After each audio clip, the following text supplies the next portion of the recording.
Real Talk Sports. Woo! It is pod number 14, baby. NFL week number 7, and we are here to Real Talk Sports. Well, actually, it's just me today. My friend and I have been busy working and making money and doing other things.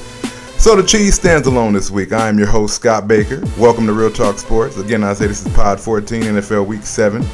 We're going to get right into it, man, and get it rolling. There's a lot going on in sports. There's a lot of great things. It's been a great week of football. First off, let me go over the scores from last week.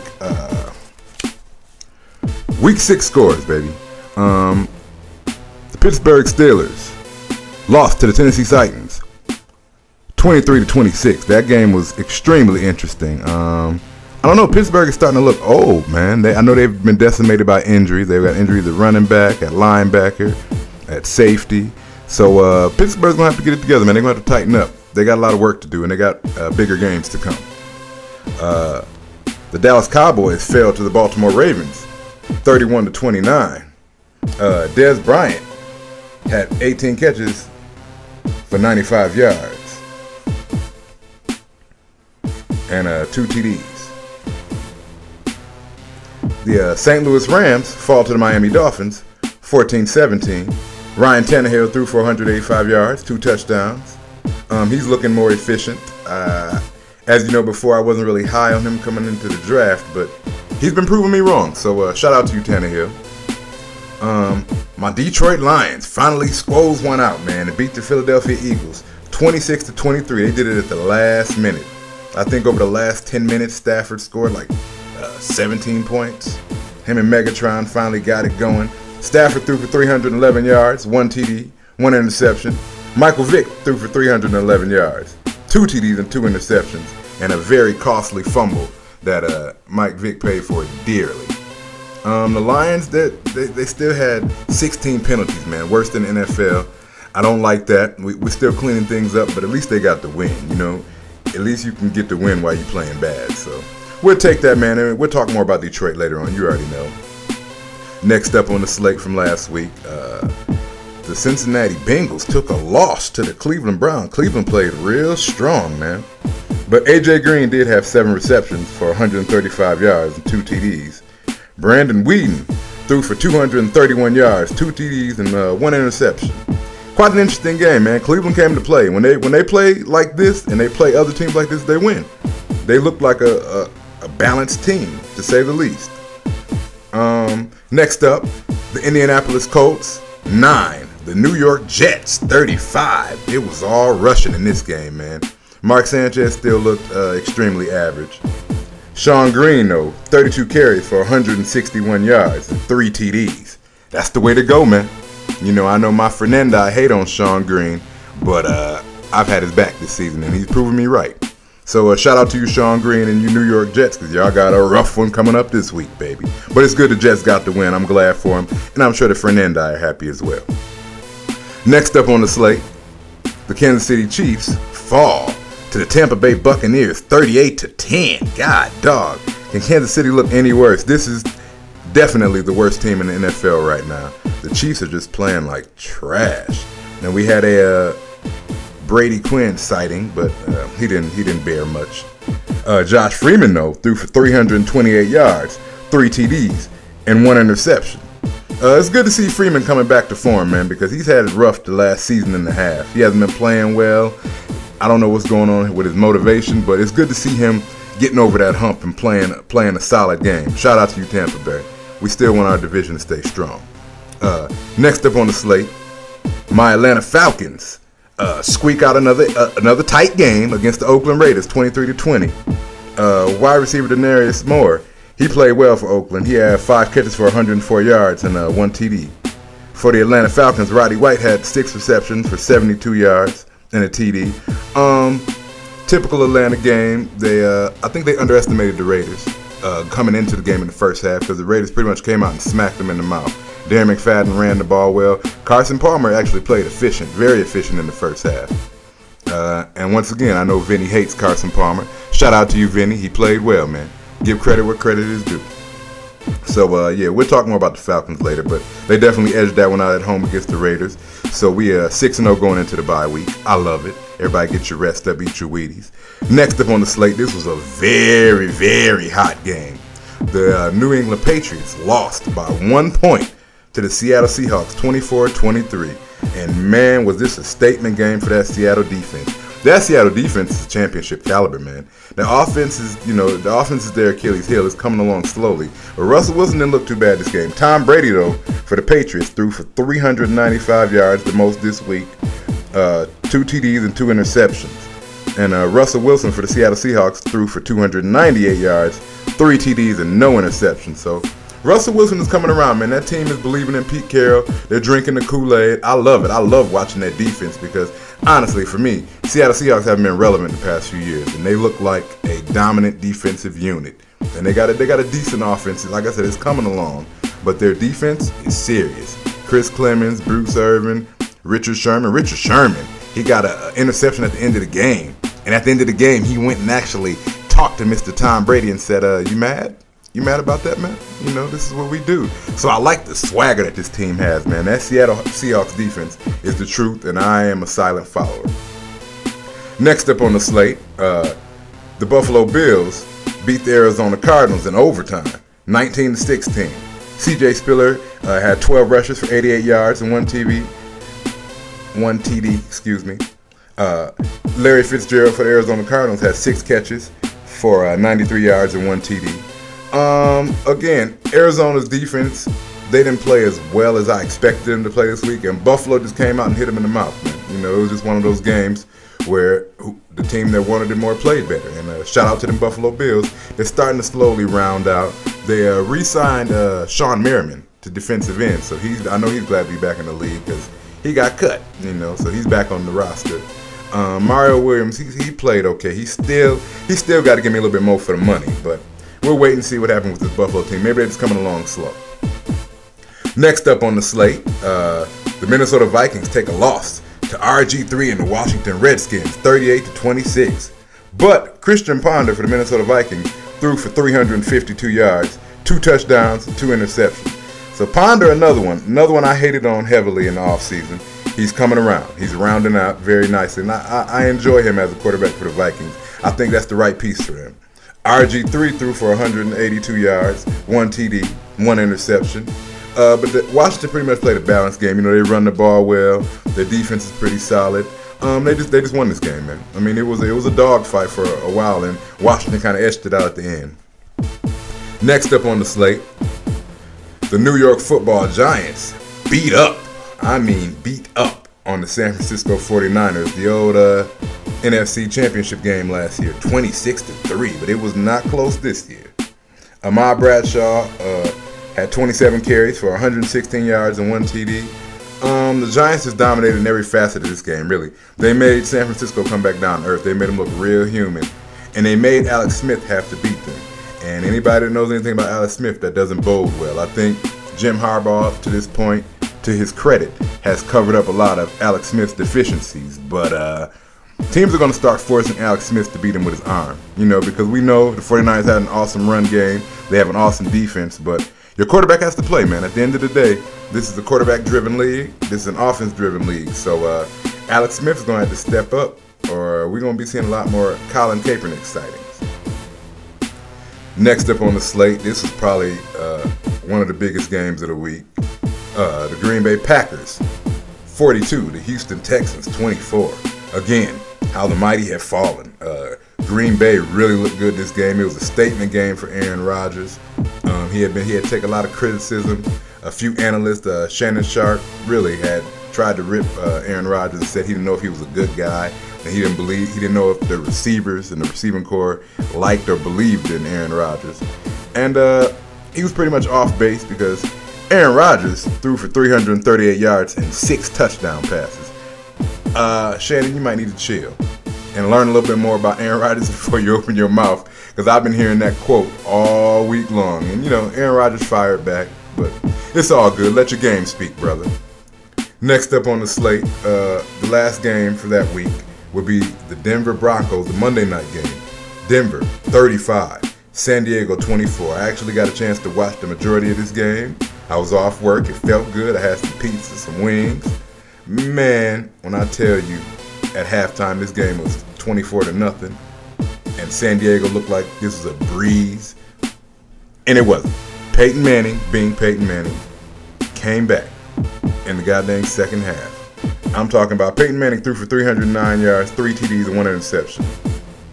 Antonio Gates for the San Diego Chargers had 2 TDs.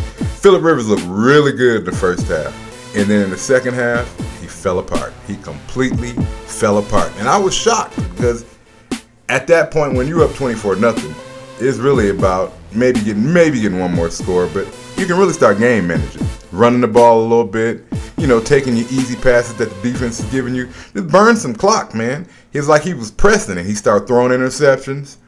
I believe in the second half, Phillip Rivers threw something like 3 interceptions. It was ugly. And Denver mounted the largest comeback in NFL history. So shout out to Peyton Manning. Shout out to that Denver defense. Elvis Dumerville looked real good in this game. Von Miller looked real good in this game. Tracy Porter looked real good in this game. But that Denver defense is quietly building and gaining some momentum, man. And Peyton Manning is Peyton Manning. When he started to come back, I started thinking like, nah, they ain't gonna let him come back. And then it was like touchdown, touchdown, touchdown. I'm like, okay, they about to let these boys come back. Not only did they let them come back, they got boots stuck in their booty. So shout out to the Denver Broncos for making that thing happen. And we recorded a little later this week, so I actually got the first game of this upcoming week as well. The Thursday night game, which was the Seattle Seahawks versus the San Francisco 49ers in San Francisco. San Francisco edged it out 13-6. Alex Smith threw for 140 yards. Russell Wilson threw for 122 yards. But this was a defensive game. This was an ugly game. This was a typical NFC West game where the defenses have been dominating. Marshawn Lynch had 103 yards rushing on 19 carries. Frank Gore had 131 yards on 16 carries. So this was a classic battle, man. This was a good fight. This was a really, really good matchup. Both of these teams, have just gotten back to relevancy, so it made for a very interesting game. Again, they put a lot of pressure on Alex Smith, man. The 49ers did just enough to win. Just enough to win. Alex Smith didn't look great at all. He looked rather average. But I guess a win is a win is a win. And that's actually the first game for week 7. So we got that one out the way. On the slate for this upcoming week, we're going to start out with all the 1 o'clock games. It's a lot going on, man. These games are getting better and better. We at week 7 right now. We're just about a third of the way through the season. This is when teams should start shaping up. This is when you should see rosters start to work, and those game plans that you created in the preseason and those players that you thought were going to be this and that. This is when you start paying dividends because you have enough games under your belt now. You've knocked that dust off. Your rookies are getting the playing time. They're not really rookies anymore, to my knowledge, because you've had some good tests. You've had some different situations. So this is when your team should be really starting to round out and make a run one way or the other, whether it's wins or losses. So we're on the slate for tomorrow, Sunday, the 1 o'clock games. You got the 2-4 Tennessee Titans going up against the 3-3 Buffalo Bills. Now, this would be a good game. Tennessee's coming off a huge win last week against Pittsburgh, so they're going to have a little confidence. I'm still waiting for Chris Johnson to really get out the gate. He's had some decent games these past 2 or 3 games, but I'm waiting for that explosion, 210-yard rushing game. He hasn't had that yet, so it'll be interesting to see what that Buffalo Bills defense does to stifle Chris Johnson, because he doesn't have the best offensive line. The Buffalo Bills, on the other hand, though, they could really do numbers in this game, especially if that defense gets hot. I think they need to create some opportunities, get some interceptions, because that Buffalo offense, they're going to run the ball. Their passing attack has been pretty mediocre. We're going to see really what they do. I haven't seen too many Stevie Johnson sightings, so it'll be interesting. My prediction for this game, I'm going to go ahead and say Buffalo's going to win this one against Tennessee. It's going to be something ugly like 16-10. It's not going to be a high-scoring game. I think the defenses on both of these teams will direct this game and will push this game in whatever direction it's going to go. But I'm going to go ahead and pick Buffalo. I'm going to give them the edge because they've looked a little bit better than Tennessee. And I'm going to say 16-10 Buffalo. Next up on the slate, you got the 1-5 Cleveland Browns, just getting their first win last week, man, going up against the 2-3 Indianapolis Colts. Now, this game is going to be interesting because Cleveland is coming in kind of hot. They played a real balanced game last week, so it could kind of go either way because, as you know, the Colts are also a work in progress. But I see these Indianapolis Colts winning this game and winning it in a considerably convincing fashion. Andrew Luck has been playing better and better. He doesn't look like a rookie at all. He looks more like a third, fourth year player. He's playing very well. For that defense to be as average as it is, they are playing well as well. And you know they got that very emotional win the other week because, as you know, the Colts coach was diagnosed with leukemia, and he'll be out for the rest of the season. So their offensive coordinator, Bruce Arians, is running the team right now. So that team is playing a real emotional high right now. They're trying to do it for their coach. Their logo or their mantra, they're calling themselves Chuck Strong. You know, their coach is Chuck Pagano. So the team is Chuck Strong right now. I don't want to mess with no team that's Chuck Strong because that's a whole nother power. That's a whole nother ability that we can't even measure. So I'm going to give the edge to the Indianapolis Colts. Cleveland got their first win last week. Then they're going to be who we thought they were, the Cleveland Browns. They're going to lose a few more games before they get another win. Their schedule is going to be a bit difficult as well. So I'm going to say Indianapolis 24, Cleveland 10. 24-10, yeah. That's going to be my prediction. I think Andrew Luck is going to throw 2 touchdown passes to his tight ends, maybe one to Reggie Wayne, and they even might have a running back sighting. Who knows? Because we haven't seen much running from the Colts. Next up on the slate, you have the this game is going to be huge. I can't wait to see this game. The 5-1 Baltimore Ravens head out and play them Houston Texans in Houston, who are also 5-1. This game is going to be huge. You talk about a defensive battle, this game is going to be nuts. Now, we have a few sidebars. Baltimore has activated Terrell Suggs off of the PUP list, off of the physically unable to perform list. And that's going to be interesting, man, because he's coming back extremely fast from his surgery and from his injury, which was an Achilles injury. And everybody's questioning, like, is it just a shake move to make the team have to prepare for him? Because nobody really truly believes that he's going to be capable to play. He's only had a week of practice. He's just coming back off of a big injury, off of a surgery. If this dude plays on Sunday and he plays at somewhat of an elite level, this is going to be nuts. It's going to get a lot of love, and his doctors are going to make a lot more money because a lot of players are going to be trying to go to them because he's coming back really about a month or 2 before schedule. So I hope you're good, T-Sizzle, because that defense needs you. Ray Lewis is out. He said he's not out for the season, but I think Ray Lewis is out for the season with a torn pectoral. They lost their top cornerback, Ladarius Webb. He's out for the season. So they're having some issues in Baltimore, man, but it's nothing I don't think they can get over because they do have an overall solid team. And the same thing with the Texans. They lost Brian Cushing for the season. I think that's been hurting them, but they still got big pieces. They still got J.J. Watt. They still got a lot of guys on that defense who can fly around. So, this game is a bit difficult for me to call because if Flacco can come out firing Torrey Smith and you can get Ray Rice going, get that balance, Baltimore can be atrocious. They can be ignorant. This offense can be high flying, but I'm more concerned about their defense. I don't really know if that Baltimore defense is going to be able to hold up against Houston. Especially, Houston has not played as well as they wanted to. They take a loss last week to Green Bay, so they're going to have a chip on their shoulder. They're going to be ready to play ball. So I think I'm going to give the edge to the Texans this week. I like Baltimore, but I'm going to edge it out, and it's going to be a very close game. It's going to be something like 27-31, Houston. Yeah, I'm going to say 27-31. That sounds good. I think the Texans are going to do work. I think Arian Foster is going to have a strong game rushing because he needs to get out the box. We expect more out of him. We haven't had too many Andre Johnson sightings. He's a top, elite receiver, and we haven't seen much of him this season. He can't seem to come back from injuries well, man. So get that man some Wheaties or get him a shot or something.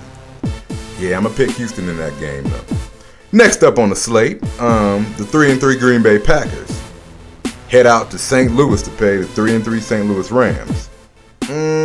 This isn't a good look for St. Louis. Green Bay is getting hot. They're gaining momentum. They're taking heat in the media, but they're making people pay for it on the field, as they did last week. So I think Green Bay is going to beat the fire out of the Rams. Sam Bradford has been playing average. He's been playing okay. That Rams defense is strong, though. You know what I mean? Chris Long, James Laurinaitis, they have a really, really strong defense. That NFC West is the truth this year. So, it's hard to call this one because, like I said, that St. Louis defense, their defense is going to keep them in the game. Their offense is what's going to be the liability. So I'm going to say Green Bay 31, St. Louis 10, because I don't see them getting out of the box offensively. Yeah, Green Bay is going to win that game in surprising fashion. Next up on the slate, the 1-4. This doesn't even sound right. The 1-4 New Orleans Saints head out to Tampa Bay for a divisional game where the Buccaneers are at 2-3. The Buccaneers are coming off a good win last week. Josh Freeman looked like an elite quarterback. He threw for over 300 yards. So, but I can't really give the Saints 1-4 and just let it ride. You know, the Saints is my biggest rival with the Falcons, but I still got respect for Drew Brees. But that Saints defense is poor. It's piss poor. They got to do something about that defense, man. They got to get some help. Actually, Vilma will be activated this week, so we're going to see what Jonathan Vilma has, because he may be playing. Because, as you know, his suspension is under appeal right now. And speaking of that suspension and appeal, Roger Goodell has brought in the old NFL commissioner, who I love, Paul Tagliabue, to kind of preside over this bounty case and look over this appeals thing and see what's really going on, because clearly Goodell has lost it. You know, he doesn't need to be running over these appeals. He doesn't need to. He made the suspension. He can't do the appeals. You have to bring somebody else in. It makes absolutely no sense. You can't be the judge, the jury, everybody. So Paul Tagliabue's gonna come in. He's gonna look over the appeals case and he's gonna help Goodell make some decisions. I'm for that. I think you should at this point just let Vilma play, man. Just save face, man. And whatever penalties have been given or done or had to this point, let it be what it is, and let these players move forward with the season, man. Because the situation is just a black eye on the NFL because it hasn't been resolved. We haven't seen the actual evidence, and it just makes Goodell just look like he's just making decisions off of the seat of his pants. And I'm not a real big Roger Goodell supporter, you know. I know his job is difficult, and it calls for a lot of people having to be made happy, but hey, man, you took the job. I expect you to do a better job. So yeah, I'm gonna give the edge on that game. I got a little sidetracked, but I get real sensitive when I talk about that bounty scandal because it's bullshit. I think the Saints are gonna win this one in Tampa Bay. It's gonna be another close game, divisional game. Tampa Bay's defense is looking decent. I think it's gonna be something like 21-17, New Orleans Saints. They're not gonna get too high on the point scales because first off, that New Orleans defense is a liability. So Drew Brees is gonna have to stay on the field longer in order to keep them off the field. So yeah, I'm gonna say 21-17 Saints. Saints get their second win of the season. The Buccaneers fall again, but it's cool. They'll be all right. They're looking better as a unit. So that's my prediction for that game. Next up on the slate, you have the 2-3 Dallas Cowboys heading out to Carolina to play the 1-4 Panthers. Cam Newton has came out. He said that he's back on track. He's got his head right. You know, he had been dealing with some adversity the past few weeks in his leadership and just, you know, willing that team and winning with that team. They've been having some issues. They haven't been playing up to snuff or as well, especially compared to his rookie season when he threw and ran the lights out. He threw for 4,000 yards. So he hasn't been quite up to that par, but, you know, he seems to have a bit more confidence going into this game. Dallas is an extreme disappointment. They're always the preseason Super Bowl pick, and they never live up to the hype. They're 2-3 right now. They're looking average. You know, they got Superman on that defense and DeMarcus Ware, but outside of that, everybody else is looking pretty average. They're out in Carolina. See, again, this is a tough game to call because I don't know what Dallas Cowboys team is going to show up. You know, one week they look like champions, and the next week they look like the Cleveland Browns. So, this might be my upset of the week. I'm going to give Cam the slate this week. I'm going to give Carolina the win. I'm going to say 24-14, Carolina. Cam Newton puts it all together. Steve Smith shows back up, catches a touchdown pass. That running game kicks into gear between D'Angelo, John Stewart, and Mike Goodson, because that's a three-headed monster. And actually, real talk, Mike Goodson has been outplaying D'Angelo and Jonathan Stewart, which is nuts. I think that linebacking core is going to make some huge plays with John Beeson, Luke Kuechly, and Thomas Davis. So it's going to be interesting, man. That secondary is a liability, though. That secondary is a liability. They're going to have to watch out for old Dez Bryant. But, yeah, I'm going to give the edge to the Carolina Panthers. This is going to be my upset game of the week. 24-14, Carolina over Dallas. Next up on the slate, the 4-2 Arizona Cardinals head out to Minnesota and get a little taste of that cold weather, that October weather, where the Vikings are also sitting at 4-2. I think this is going to be a real good matchup. I think this is going to be a very good matchup. Because as we all know, Arizona's strength of their team is their defense. And in Minnesota, I would say at this point the strength of their team is their offense. You know, with Adrian Peterson back to form, Percy Harvin looking great. They're playing Kyle Rudolph playing very well at tight end. Christian Ponder's been throwing very consistent and very accurate.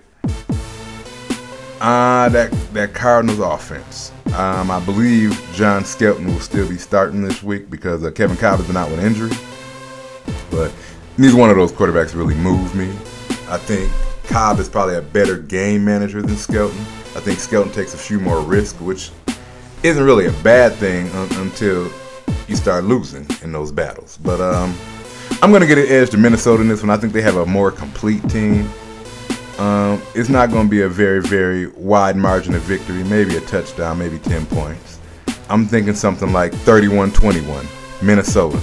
Yeah, Jared Allen to have like 2 or 3 sacks. You know, that defense will get an interception. Because they're playing well. The Minnesota defense is playing well. So, yeah, I'm going to give the edge in that one to Minnesota. And we'll see, man.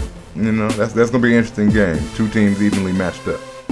And the last for our 1 o'clock games on Sunday, the 3-3 Washington Redskins head out to New York to play them football giants sitting at 4-2, looking like the best team in the NFL right now. I think it's going to be rough on Washington. I think it's going to be extremely rough. RG3 has played well all season. He's going to continue to play well, but he has not faced the defensive line like that New York Giants defensive line, and I think they are going to run roughshod over him. I know Chris Canty is out, the Giants starting defensive tackle, but they have horses in the stable. As long as you got Justin Tuck, O.C. Umenyiora, and Jason Pierre-Paul, that defensive line is fine. I think they're going to beat up on RG3, especially as much running as he likes to do. That may not bode well this week. He's going to have to depend heavily on his arm, and he's going to need his receivers in Washington to step up and help him out a little bit. But I'm giving the edge definitely to those football giants because they just look balanced. They look good. They look confident. Their offense is moving. The defense is playing well. So yeah, I'm gonna go ahead and say the Giants. And this one might get ugly. It might get something like 32-10. It might get real ugly. So I'm gonna say Giants over the Redskins, 32-10. Don't let me down, Eli. I'm a silent supporter, baby. I draft you over Peyton, but that's just between me and you. Next up on our Sunday slate, our 425 games, you have the Jacksonville Jaguars at 1-4, heading out to Oakland, heading out to Cali to play the 1-4 Raiders, waiting on them. And the Raiders, of course, took a bad loss to my Falcons last week because they were leading the majority of the game. So I think the Raiders are going to have a huge chip on their shoulder. And I just think the Raiders right now are a better team than the Jaguars. The Jaguars are right next to the Kansas City Chiefs to me as far as being the worst team in the league. And the Jaguars, their offense is so vanilla. Of course, as you know, their not even offensive coordinator, their head coach, now I have to get used to that. He was my Atlanta Falcons ex-offensive coordinator, Mike Mularkey. He plays things extremely vanilla. He loves to run the ball. He's not really going to take too many big risks, especially with Blaine Gabbert. I don't blame him. But at some point, you got to open up that playbook, Hoss. And you don't want to keep putting it all on Maurice Jones-Drew because that's what he's been doing. Their receiving core is extremely thin, extremely fragile. Their first-round pick, Justin Blackmon, he's played okay. Still hasn't made it big enough plays for me to warrant his first-round pick. I think the Oakland Raiders are going to beat up on Jacksonville because Oakland's defense is strong. they have a very strong unit. They're going to beat up on Jacksonville in this one. Darren McFadden will probably run for 150 yards. Carson Palmer will throw for probably about 300 yards. It'll be something ignorant like 24-3. Jacksonville, their offenses looked anemic. Blaine Gabbert goes up and down. One week he looks good, the next week he looks horrible. This may be the first week you might see a Chad Henne sighting because Chad Henne is backing up Blaine Gabbert. But we'll see, you know. That's just wishful thinking for me, you know. Shout out to my Michigan man. So yeah, I'm going to give the edge to Oakland in that one. It's going to get real ugly. Next up on the slate, this is going to be one of the bigger games. I hope I get a chance to watch this one. It's a divisional game. The New York Jets, sitting at 3-3, are playing against the New England Patriots, who are also sitting at what? 3-3. I think the 3-3 for the Patriots is just a shocker for me. I didn't expect them to have lost 3 games at this point. But you know, the 3 games that they lost have been by a combined 4 points. So they're not losing by much. They lost 2 games by 1 point. So I know Tom Brady has to be fuming. He's playing one of his biggest division rivals in the Jets. Coach Belichick and Coach Ryan constantly have a war of words. They always going at it. These 2 teams do not like each other. I know my Fernandi are very pumped for this game because Luis Fernandez definitely hates Coach Belichick. Shout out to you, Lou. You know, I picked the Jets last week and they disappointed me. I'm sorry, not last week, the week before last, and they disappointed me when they almost won. They won last week. You know, they got the running game going. You're hearing a lot of things out of the Jets now. They're decimated at running back. Bilal Powell is hurt. Joe McKnight is hurt. They got injuries every man. Dustin Keller is hurt. Of course, you know, Santonio's going for the season. Revis is going for the season. They got injuries everywhere, man. They got injuries everywhere on this team. So the fact that they're playing as well as they are and they're 3-3 is to their credit because their roster is hurting, man. They were saying that you might see Tebow playing a little running back this week. And I'm kind of 50-50. I'm not against it because I know he's capable. But I just feel like they're not using him correctly. And if you're not going to use Tim Tebow at this point, man, release him, trade him, do something.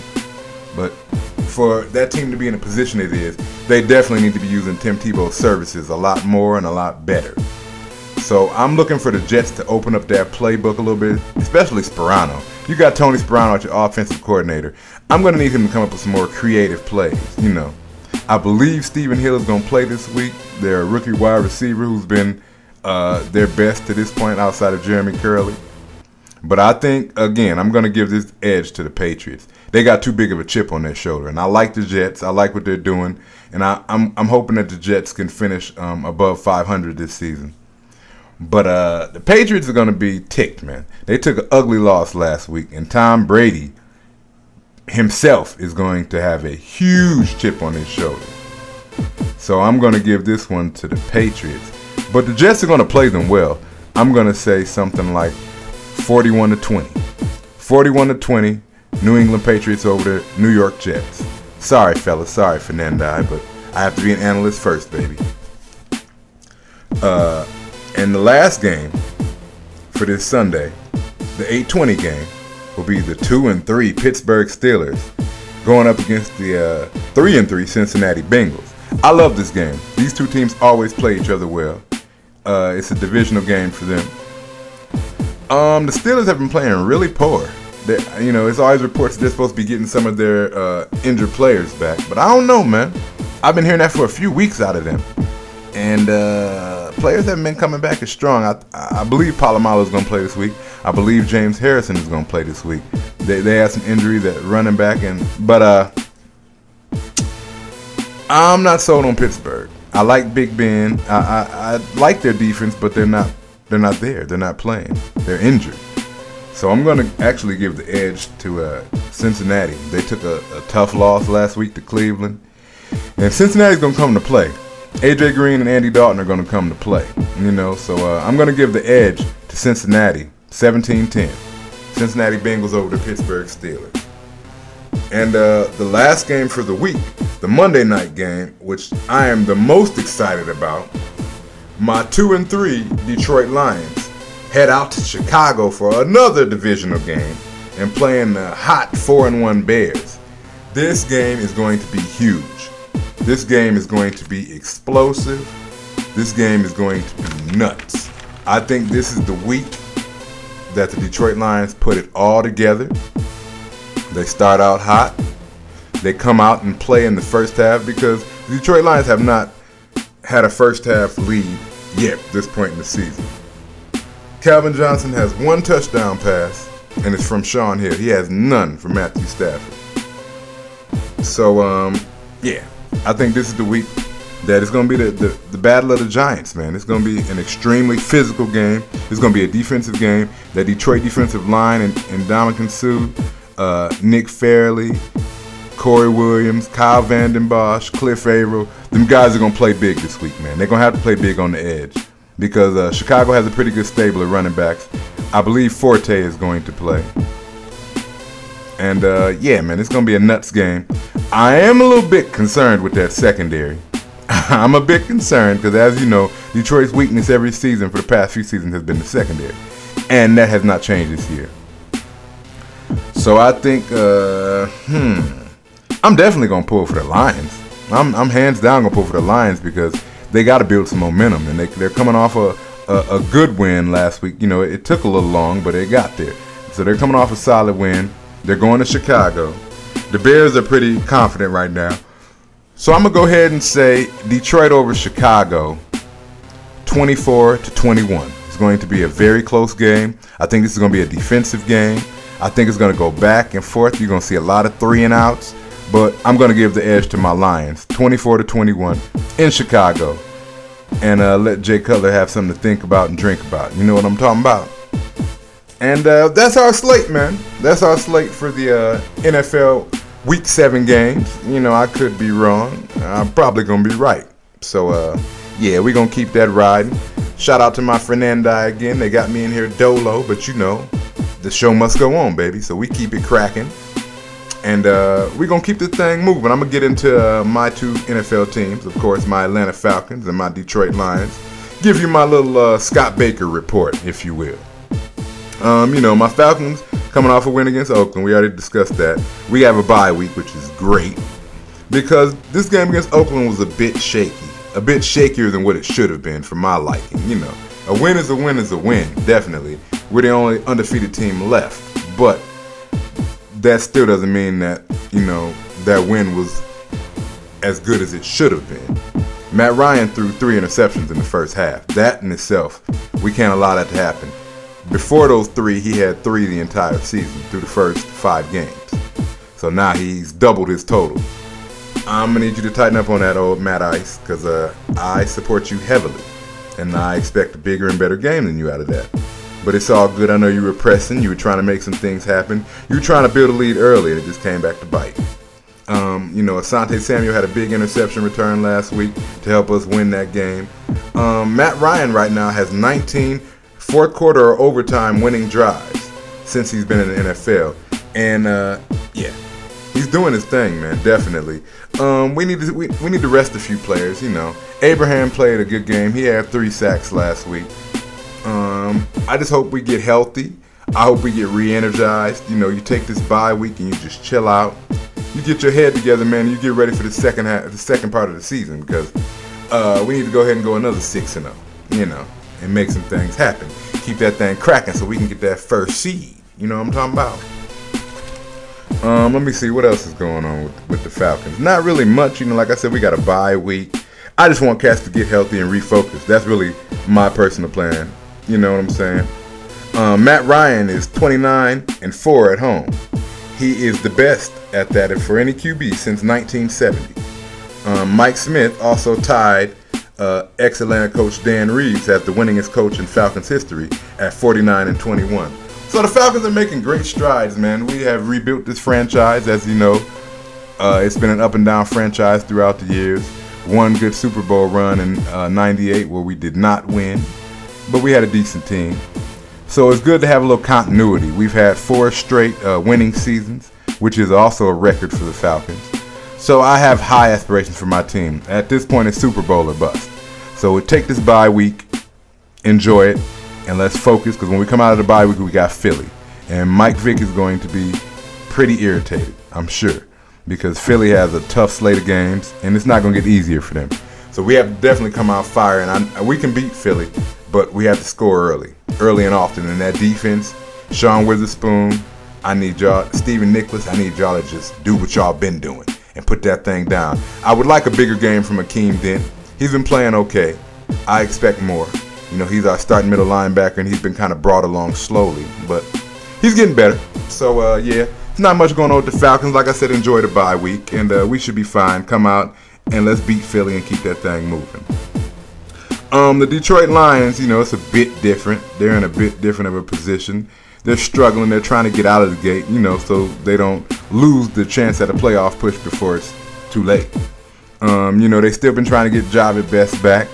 He has not been cleared from concussions from last season. He got a concussion last year against San Francisco and has not been cleared or played since then.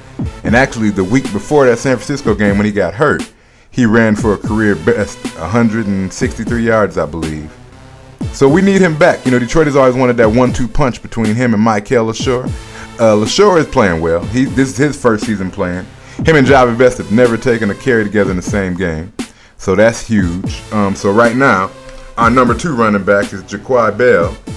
He's a little bruiser, 5'11", 220. He's been playing solid. He's been playing very solid. So we're looking for more out of that running game because the Lions need balance. You know, it's like they've been focusing on more on the running game, but we got to get that passing game off the ground too. Because compared to last season at this point, our passing game is a bit behind. We need Nate Burleson to get more involved. Definitely Titus Young. I haven't seen much of Titus Young this season.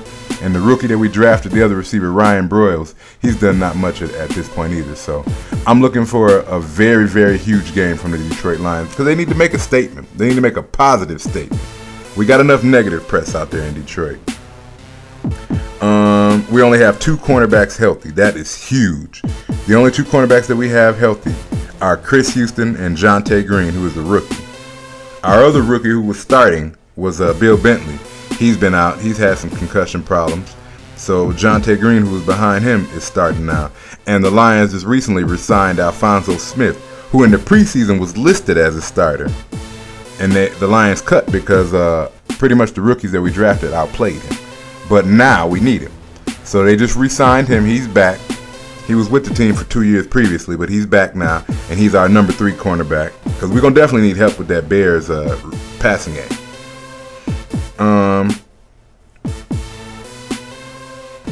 Alphonso Smith, in his tenure with the Lions, has had 8 interceptions in 2 seasons. So he can play, man. He can play. He just has to play better. And to make room for him, the Lions released Keelan Williams, who I had been pretty high on in the preseason and who I thought was going to be the number 2 back behind LaSure until Javi Best came back, but he pretty much got beat out. So shout out to you, Keelan. I'm sure you'll pick up somewhere else. He was previously with Washington, so it's some teams that can definitely use him. And, you know, maybe the Lions will come back and get him. You never know. You know how this NFL works. I just need the Lions to play better. I need them to not make all these dumb penalties. I need that defense to step up, specifically that defensive line. They've been playing okay. They haven't been playing bad, but compared to what we're used to, Ndamukong Suh has not had that breakout game that I am anticipating. Kyle Vanden Bosch is looking kind of old. He's starting to show his age a bit.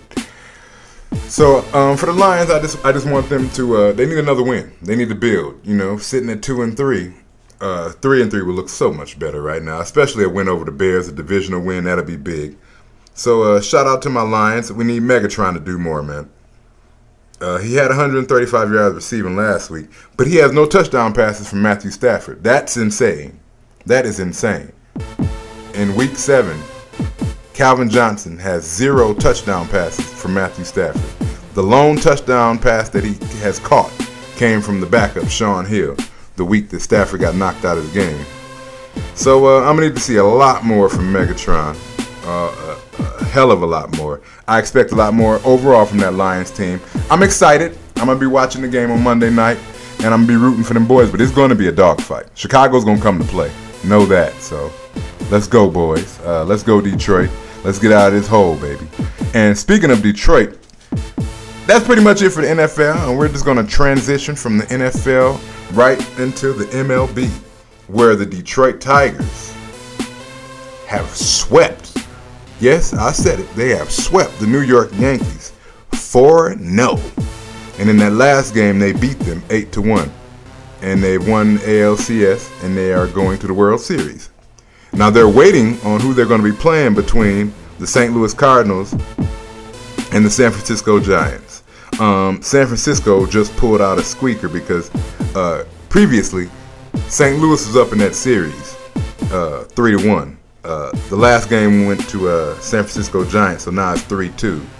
The Giants won the game 5-0. Barry Zito played extremely well. He pretty much shut the Cardinals out for 7.5 innings. And, you know, this guy was once the highest paid pitcher, so he needs to be playing well with that $126 million contract. And he kind of regressed a taste this season, but he came to play when it counted because, you know, the series is on the line right now, and pretty much who etches it out is going to the World Series to play my Tigers and lose, you know. But that's another conversation for another day. But the next game is in San Francisco, and they need to win this game to even it up and have that last Game 7. I don't know how to call this one, man, because the way the Giants played the last game, if they can do that this upcoming game, and they're at home, this series should be tied 3-3 with that final game going to pretty much whoever wants it more, because this looks like a pretty good matchup right now. What has been, you know, the Cardinals came out the gates fast, but the Giants have hung around. So my Tigers get a chance to chill out, you know, kick it in the clubhouse a little bit, have a few beers, and we're going to wait and see who's going to come get us. But either way, I'm telling you right now, the Detroit Tigers will be the World Series champion. They will be the champions of the MLB, you know. We have the Triple Crown winner, Miguel Cabrera. We have one of the best pitchers with Justin Verlander. We have one of the best hitters with, I guess again, Cabrera, but also my boy Prince Fielder. I'm very excited for this team. They've been playing absolutely well. They got hot when they needed to because, as you know, for a while they were battling with the White Sox, and they definitely came through in the clutch towards the end of the season. So yeah, I'm gonna go ahead and pull for them Detroit Tigers. Of course, we need some love in Detroit, man. We need some love in Detroit. That city is rebuilding. It's still recovering from this rough economy. So shout out to you Tigers. Appreciate y'all. I'm sure you're invigorating and exciting that city. And I look forward to seeing those rings when you guys win them. And that's pretty much our segment on MLB. I just had to glaze through it. Next up, that NBA news is starting to crank out a little bit. We got about a week and a half, maybe 2 weeks till the NBA season kicks off. They're in the preseason right now. But I wanted to go just give you a little brief news and go through my teams and their current depth charts. You know, because you know things will change. People get cut and traded. But right now, to this point in the preseason, you know, just a little NBA news, not much. Dirk Nowitzki, he has arthroscopic knee surgery. He'll be out 6 to 8 weeks, and that's good for him because that knee's been bothering him for the past few seasons, and he's just been thugging it out. But you got to take care of yourself, man. You got to stay healthy. So shout out to you, Dirk. You know, speedy return. Everybody enjoys seeing Dirk play, and that Dallas team extremely needs him. Leandro Barbosa heads out to the Celtics, which is huge because the Celtics need some backcourt help. And them getting Barbosa, he's a very decent scorer, and that's going to help that team. It's almost like a replacement for Ray Allen. And actually, he has a little bit more capability than Ray Allen as far as defense, because Ray Allen doesn't play any defense, but it's cool to this point in his career. He's one of the best three-point shooters ever, and he'll definitely go down as a Hall of Famer, if nothing else for his three-point shot. Kevin Love for the Minnesota Timberwolves, he's out 6 weeks with a broken hand. He broke his hand in practice. That's huge for them, but I think they'll be okay. 6 weeks, you know, that'll be about a month into the season, so I think Kevin Love, he'll recover. Let me go into these depth charts real quick. You know, in every sport I follow Michigan and I follow Georgia. In every sport I pick my teams.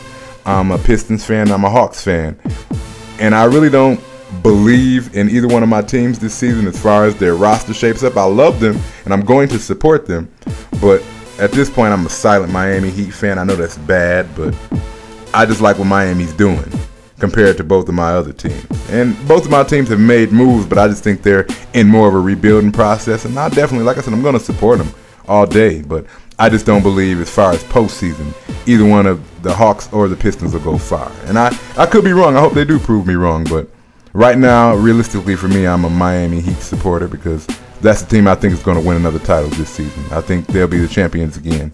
But back to business. The Detroit Pistons, right now at this point, like I said, things will change and can change. But right now at this point, their depth chart. They have Brandon Knight, of course, starting at the point guard, and Stuckey backing him up. And Stuckey is also starting at the 2 guard. You know, Stuckey's the man. You got to have him on the court. So Stuckey's starting at the 2 guard. He'll be backed up by Will Bynum. Tayshaun Prince is starting at the small forward. He'll be backed up by the recent pickup Corey Maggette. I like Corey Maggette for this team. That's what's up.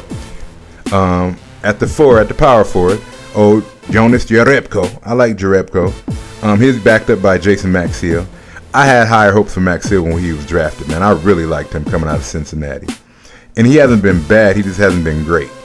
And I like our centers, definitely. Detroit's strength this year is going to be their big men. We got, of course, Greg Monroe starting. And he's backed up by the rookie draft pick, Andre Drummond. And Andre Drummond looks good, too, man. Like I said, I like both of our centers. We got 2 starters, pretty much. And then some other notables that are on the roster. Chris Middleton, who's a rookie. Austin Day, of course. Kim English, who's a rookie. We got Johnny Flynn. Of course, Charlie Villanueva is still around. And Terrence Williams. So Detroit, again, they have a decent roster. You can see the pieces working and coming together. Detroit always likes to build brick and mortar teams, grinded out type of teams. And that's how this roster is starting to look. And they'll be decent, They'll win 50 games, but yeah. I just don't see a big playoff push. They could possibly make it in as a 7th, 8th seed, but I don't see them making it past the second round. So, but shout out to Detroit. The roster is looking way better than last season, so we'll take that. On to my next team, my Atlanta Hawks. Starting point guard, Jeff Teague. He's backed up by recent pickup Devin Harris. I like Devin Harris. Our replacement for Joe Johnson, Lou Williams, will be starting at the 2 right now. And he's backed up by the rookie, John Jenkins, who I think is going to be a phenomenal player. Of course, at the 3, at the small forward, you got Jay Smooth, Josh Smith. He'll be backed up by our recent signee, Anthony Morrow. At the 4, at the power forward position, Al Horford starting. And he'll be backed up by rookie Mike Scott. We'll see what Mike Scott turns into. I'm still kind of on the fence about him. Starting at center, still holding down his spot, Zaza Pachulia. I'm not a real big Zaza fan. He does what he has to do, but yeah, I'm waiting for the successor to come on and come around. And he's backed up by Ivan Johnson. Again, I have to see more to know more. And other notables on the Hawks rosters, you got James Anderson, Damian James, Kyle Korver, Johan Petro, Anthony Tolliver, Deshaun Stevenson, who's a recent free agent signing. So again, the Hawks team is just like Detroit. They're building a decent roster. I mean, Josh Smith and Al Horford are going to be your rocks. I'm not completely sold on Jeff Teague. I like him more as a 6th man coming off the bench. He'll be starting at point guard. It'll be interesting to see how this rotation works with Teague, Devin Harris, and Lou Williams. So again, Atlanta will win 50 or 60 games. I think Atlanta will be a little bit better than Detroit this season. Not by much, maybe 5 or 10 games. But I still don't see them making a lot of noise in the playoffs, which is what it's all about. And my silent team, my hush-hush, this is who I support team. The Miami Heat, who I just loved. I loved the way the Miami Heat developed last season. Their first year, you knew it was going to take time for them to gel. They had a extremely devastating loss against the Mavericks in like game 4, and after that the series was pretty much over. But they learned a lot from it, and last season it paid dividends because LeBron finally figured it out. He finally figured out what I've been screaming at him since he was in Cleveland. Develop your low post. You are extremely too big, fast, agile, talented of a scorer not to utilize, because I'm not even going to say develop, but not to utilize his down low, his post game. It paid dividends in the playoffs this year. LeBron turned on. He finally had that kill factor. He finally put it all together. He finally was unstoppable. The end of that Boston series, and then when he went to play the Thunder, he just looked dominant, and I loved it. Shout out to you, LeBron. D-Wade is supposed to be healthy coming off that surgery. Bosch is supposed to be healthy. He was a little banged up after the playoffs. So this team is looking very strong. I just hope that Eric Spoelstra manages them throughout the season, because the regular season doesn't matter for the Miami Heat. It's all playoffs. So you have to get to the point to where you start to move your veterans around and get them rest here and there in between certain games, because you don't want to burn them out before the playoffs. So I think it's going to be huge how Eric Spoelstra manages his team throughout the regular season, as far as getting them rest and, limiting their minutes in certain situations. Because, LeBron will play every game, the whole game, if you let him. He doesn't need to do that. Miami's depth chart, of course, you got Mario Chalmers starting at the point, backed up by Norris Cole. I like Norris Cole a lot.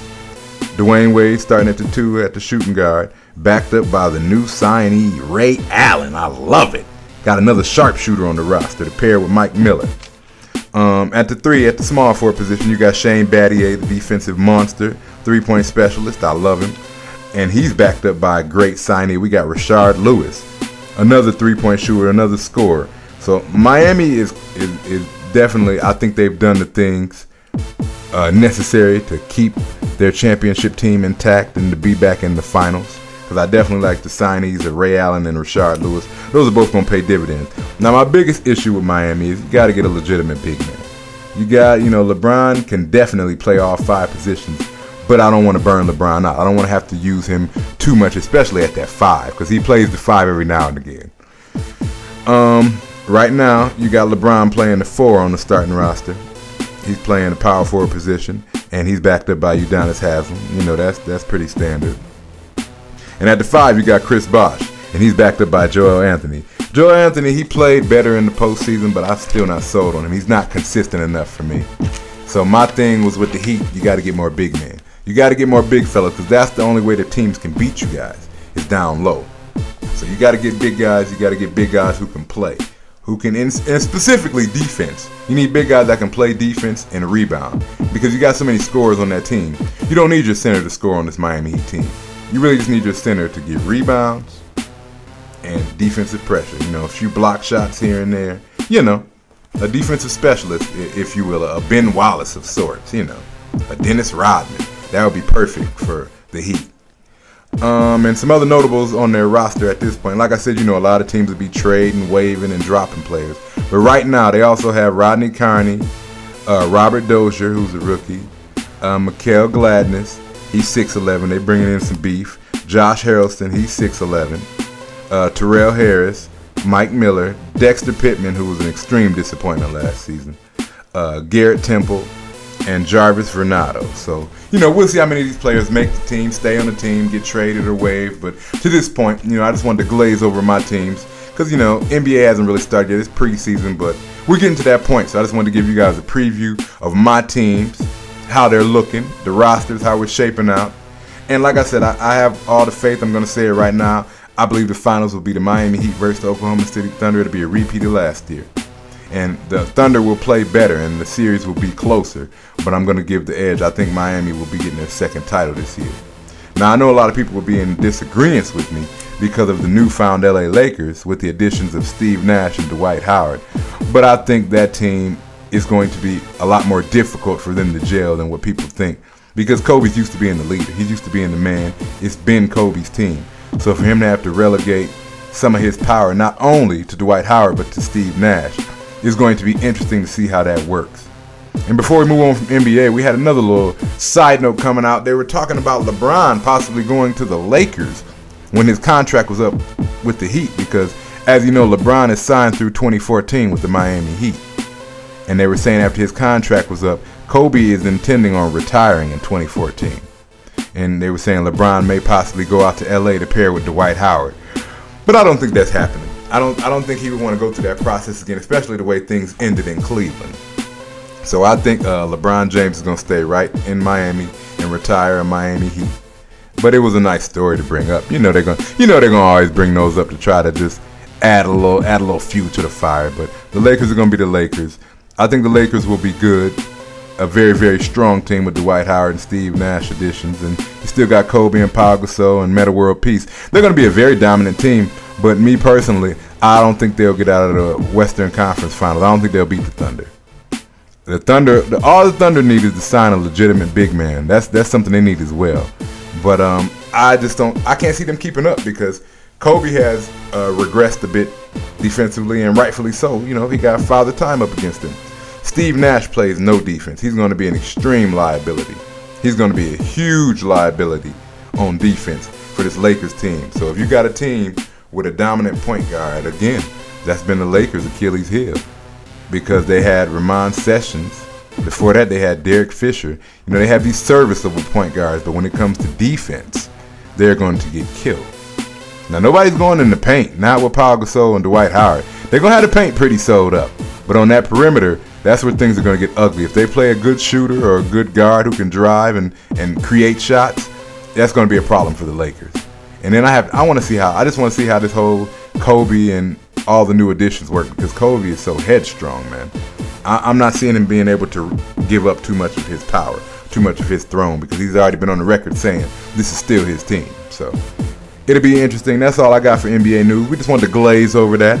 It'll be a lot more coming a lot soon, so be posted and stay ready for the NBA.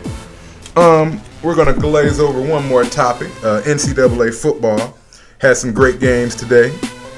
I'm going to start with the AP, the top 10 in the AP poll. At number 1, you still have, of course, the Alabama Crimson Tide. At 2, you got Oregon. At 3, you got the Florida Gators. At 4, you got Kansas State. At 5, you got the Notre Dame Fighting Irish. God, I didn't think they were going to be this good. At 6, you got LSU. At 7, you have Ohio State. They're playing extremely well under Urban Meyer in his first year. At 8, you got Oregon State. That rhymed. At 9, you got South Carolina, who I still believe is overrated, and they're slowly dropping out of the polls. I think they'll be done within the next 2 weeks, out of the top 25. You can quote me on that. And at 10, rounding out the top 10, is Oklahoma. Now, notable for my teams, you know, my dogs, the UGA Bulldogs, they won today against Kentucky, 29-24. Aaron Murray threw 4 TDs, 427 yards, 30 for 38. He is now currently the career leader at Georgia for touchdowns. The Bulldogs are 6-1 and 4-1 in their division. They're ranked 13th in the top 25 poll. I'm excited about the Bulldogs. They took a hell of a loss the other week against South Carolina, which I did not see coming, but they recovered well. You know, they got their confidence back. They were playing well. They played well today against Kentucky. The defense looked okay. Aaron Murray looked pretty good. The running backs looked good. The receivers looked good. So I got a lot of high hopes for them Georgia Bulldogs, man, coming out of that SEC. And my main team, my number 1 college team, those Michigan Wolverines, came and took that Paul Bunyan trophy and brought it back home to Ann Arbor today when they beat the Michigan State Spartans. And I'm from Michigan, and I'm from Lansing specifically, where the Michigan State Spartans reside. But I have always been a die-hard gold and blue fan. I've always been a Michigan fan, baby. And people in my hometown can't figure it out and they hate me for it. Oh well. I support the Spartans when they play other people. But when it comes to the Spartans and the Wolverines, man, please, don't even talk to me. And a lot of people hate me today because, of course, I posted it all over Facebook that the Paul Bunyan Trophy was coming back home. And it did. We hadn't beat the Spartans. We had a rough slide. You know, I blame that specifically on Rich Rodriguez era. We hadn't beat the Spartans since 07. And we beat them today, man. We beat them 12-10. It was a very defensive game. It was a very low-scoring game. But it was one of those good wins, you know, against a big rival. It was a grinded-out game. It went back and forth. Nobody really had any huge stat lines. Denard Robinson played fairly well. You know, he didn't play a perfect game. He was 14 for 29, 163 yards. One meaningless interception at the end of the first half. He rushed for 96 yards. So yeah, shout out to my Michigan Wolverines. I thank y'all for bringing the Paul Bunyan back home, because I did not want to believe that in the Denard Robinson era y'all did not have a win against the Michigan State Spartans, and now we do. Appreciate you. Appreciate y'all. And next up for the Wolverines, they have Nebraska. Definitely another winnable game. And I'm looking for my Wolverines to win the Big Ten. We're 3-0 in the Big Ten right now, 5-2 overall. and they're ranked 23rd in the top 25. So, you know, we fell from grace, but we're slowly creeping back up. I like the position we're in. I like our defense is looking better. We're getting back to a solid defense because Michigan is known for a solid defense, but the past 2 or 3 seasons our defense has looked poor. I don't think we recruited as well as we should have, but they're starting to finally come around now. The defense is playing better, playing a lot well. Those linebackers are playing lights out. I skipped one. Next up for the Georgia Bulldogs is the undefeated Florida Gators. So that's going to be a huge game.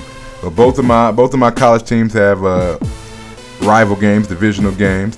I believe both of them can win. I'm looking forward to this season from both teams. Both teams are playing extremely well. And I'm looking for both of them to be in some top bowl games, definitely. Michigan was in the Sugar Bowl last year, and they beat up on Virginia Tech.